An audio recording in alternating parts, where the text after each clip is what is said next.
Hello everyone, welcome back to a new edition of what to do during your first bond to guarantee your second bond. For this edition I'm going to do a relatively easy moneymaker to secure your second bond. What the moneymaker is doing herb and birdhouse runs. Now when you first come to farm runs they are pretty daunting, but hopefully this guide will help you out. And during this guide I'm going to explain what you need to do day by day, and then I'm going to show you a farm and birdhouse run at the end so you've got a good idea of what you're going to be doing. So let's get straight into the video.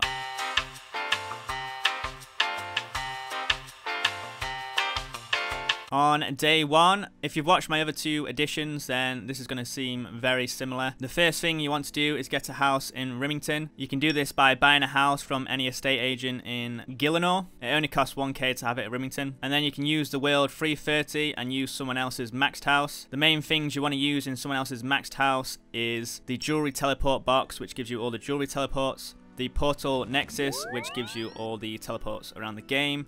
There's also a gilded altar which you can use to train your prayer very efficiently. And finally, and most importantly, there is a rejuvenation pool which brings all your stats and your health back to full. After this, we're going to do the quest Witch's House, which will get us some early game HP XP. And then we're going to do Tree Gnome Village, and then we're going to do Fight Arena after that. After this, we're going to get 10 fletching. You can do this by making arrow shafts. It takes about 10 minutes. And then after that we're going to do Tourist Trap. Tourist Trap, at the end you get some XP lamps. I would use them in Agility to get some early game Agility experience. After that we're going to do Grand Tree Quest, and then we're going to finish the day off with Waterfall Quest. We're doing all these quests to get some early game combat experience, and all the quests can be safe spotted with magic or range, so they're not too hard to do. By the end of day one, your stats should look something like this. I've based all these stats off a previous video where it was a checklist of what you need to do before you use your first bond.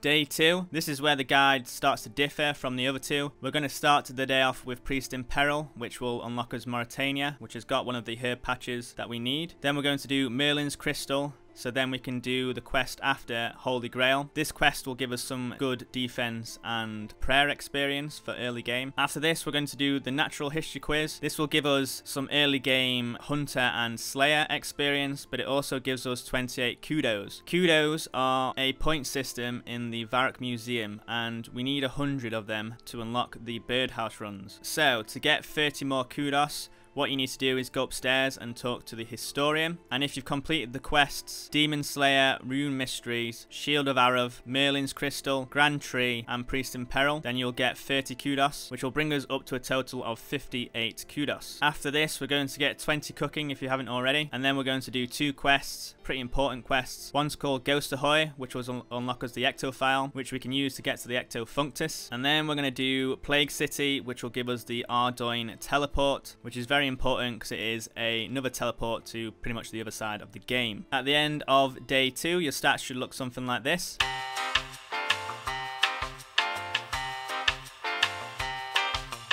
So for day 3, we're going to start the day with Nature's Spirit, which is a prerequisite for Lost City. And then we're going to do some quests to get us some early game farming experience. The first quest we're going to do is Goblin's Subquest in the RFD. It's very easy to do, it should only take you about 5 minutes. And then we're going to do Fairy Tale Part 1. And then after this we're going to do Fishing Contest. And then after that we're going to do the Giant Dwarf quest, which will unlock us the Blast Furnace. The Blast Furnace is a good moneymaker for your first bond. I covered it in the first edition of this video. So if you want to learn more about that, then have a look at it. After this, we're going to finish the day off with 22 cooking. And by the end of day 3, your stats should look something like this. If you're wondering what to do after you've done all these checklists for each day, then what I would recommend you do is start training your agility and gather up some marks of grace, because getting full graceful as early as you can is a very good goal to have.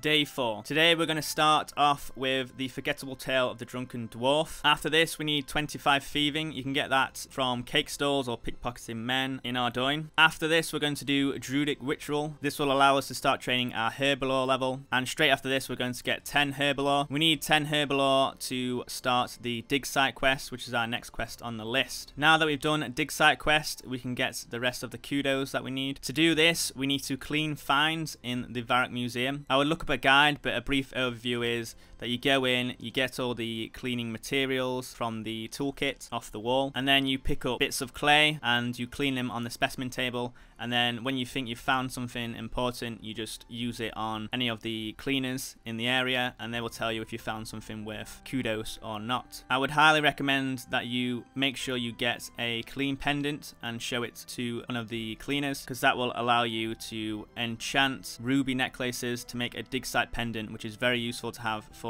Birdhouse Runs and for a couple of quests. So after you've got all the finds, you should have about 108 kudos at this moment, but all we need is 100 to start the Bon Voyage quest. Once we've completed this quest, we can start doing our Birdhouse Runs on Fossil Island.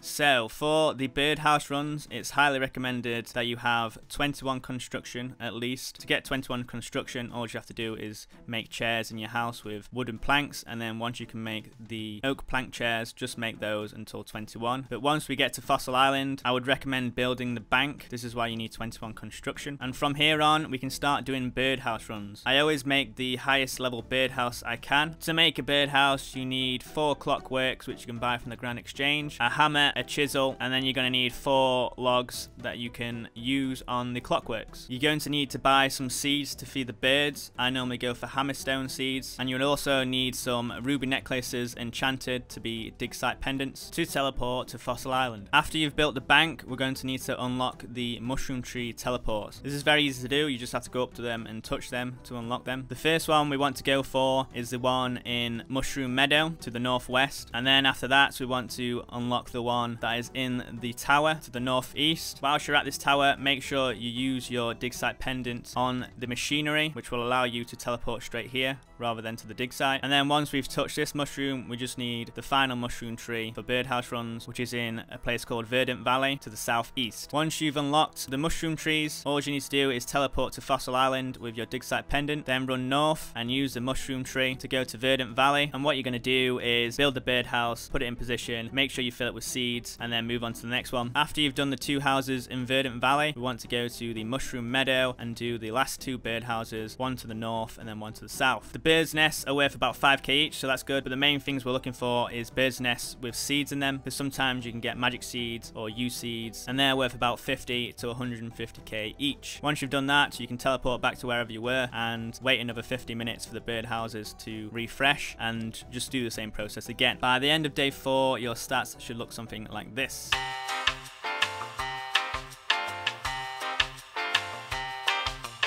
Okay, so for day 5, we want to do Creature Fenkenstrain quest, and then we need to start doing Garden of Tranquility. Make sure you use Ultra Compost on the things you need to plant, and then after that, we're going to do Enlightened Journey. And by this point, we should be high enough level to start doing some herb and allotment runs.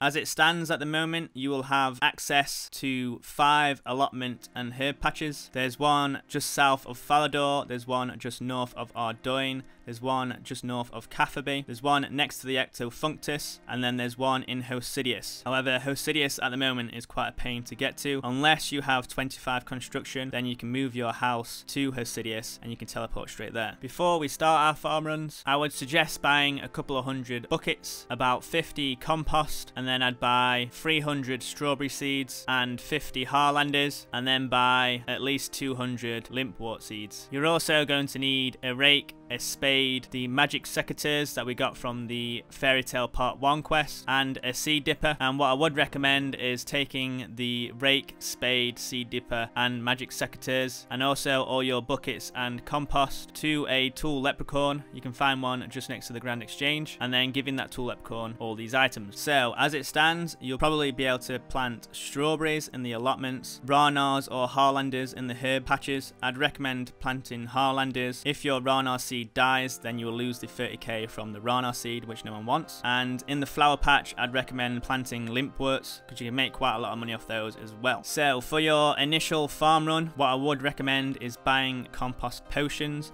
and then I'd also buy volcanic ash. We're going to be using these later to get ultra compost from our compost bins, but I'll get into that after we've done our first run. So for the first run, I'd recommend just doing the 4, unless you've got the teleport to Hosidius, then you can do 5. To start our farm run, we're going to use a glory charge to teleport to Draenor village, and then we're going to run northwest to the farm patch, and then we're going to talk to our tool leprechaun and get all our tools out, and also get 4 buckets of compost. And what we're going to do is plant 2 strawberry allotment patches. We're going to plant the limp root in the middle, and then we're going to plant a Harlander at the herb patch, and make sure you use compost on each one. With all the weeds that we get, we're going to make sure we put those in the compost bin, and then with this patch especially, pick up some cabbages from the cabbage patch and fill the compost bin until it is full.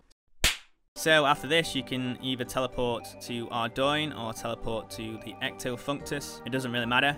And then for Ardoin, you're going to run north, and again we're going to plant some strawberries, limpworts, and then Harlanders on the herb patch. Make sure you treat them all again with compost. Always treat a patch with compost, because compost increases its survivability and also increases its yield, starting from normal compost and then going up to ultra compost. And again with the weeds, put them into the compost bin. For the Ectophile patch next to the Ectofunctus, we're going to do exactly the same as what we've done on the Ardoin and South Falador patch. And then to teleport to the Cafferby patch, we're going to teleport to Camelot and then run to the east and finish this patch off with the strawberries, limpworts, and Harlanders. Then normally I put a timer on for 70 minutes and just do whatever for 70 minutes, and then when the timer goes off, we go back to our patches. If you've got the Hosidius patch, teleport to your house if it is in Hosidius, and then just run north and do the same again. So for the second run, this is where you need the compost potions, and you also need the volcanic ash, along with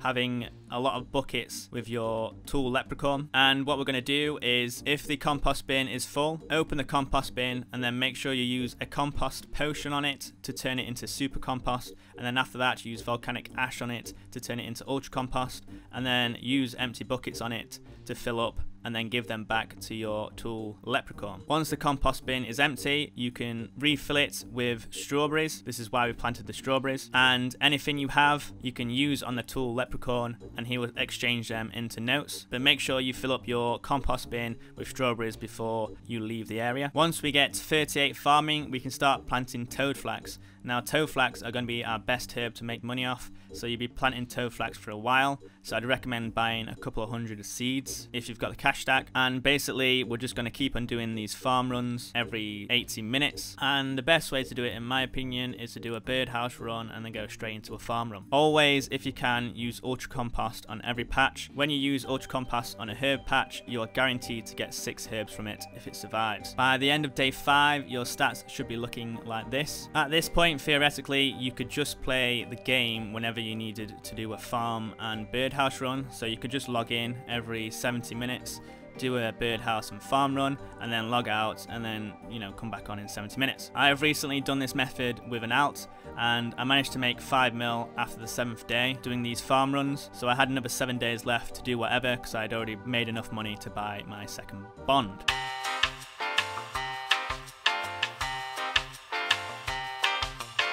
Day 6, the rest of the things that we're going to do now are trying to unlock some more herb patches. So the first thing we want to do is try and get 100% Hosidius favour. This can be done very quickly. All you need to do is get 5% favour using the plows, and then after that you need to make 950 sulphurous fertilizer, which basically all you do is use saltpeter on compost until you've made 950, and then you give them in and you will have 100% favour. We need 100% favour because at 50% favour the herb patch at Hosidius becomes disease free, so nothing will ever die. And then at 60% favour you are given access to go into the farming guild, which is another herb allotment, tree. It's a great place. After this, you can attempt to get a Xeric Talisman. This will give us teleports to anywhere on Kurend Island, which is a very useful item. I'll look up a guide for that one. After this, we're going to do Death Plateau, and then we're going to do Troll Stronghold. And then after that, we're going to do Edgar's Ruse. I would highly recommend stealing more than one Goutweed during the Edgar's Ruse quest, because you need Goutweed for other quests. Also, Edgar's Ruse unlocks us the Trollheim teleport. After this, we're going to get 30 Thieving. The best way to do that from 25 is to steal from fruit stalls in Hosidius. And then after that, we're going to do the quest The Feud. If you find yourself reaching level 47 farming, it's highly recommended that you plant watermelons instead of strawberries now, because when you put watermelons into the compost bin, they come out as super compost, so you no longer need to use the compost potion on the compost bin. You can just use volcanic ash straight away. By the end of day 6, this is what your stats should look like.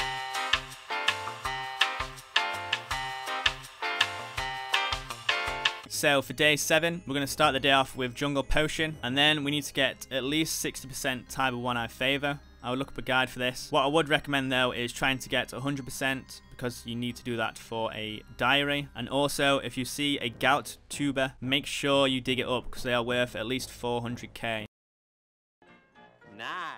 After this, we're going to do My Arm's Big Adventure, which is a pretty hard boss fight, especially if you're a pretty low level. So I'd recommend bringing good food. But once we've done My Arm's Big Adventure, we unlock another herb patch, which is disease-free, which you can get to using the Trollheim teleport. After this, I'd recommend doing the Lumbridge Easy and the Ardoin Easy diaries. You want to get to at least medium diary for Lumbridge and Ardoin, because that will unlock you teleports to 2 herb and allotment patches, so that will speed your herb and birdhouse runs up by a lot. By the end of day 7, your stats should look something like this. Once you reach 65 farming, you will unlock the herb patch in the farming guild. To get there, you can just use a skills necklace charge. Now that we've unlocked the farming guild, we don't really need much more experience as far as this bond is concerned. So what I would recommend at level 65 farming is using the farming guild patch and only planting allotment patches when you need to restock on ultra compost.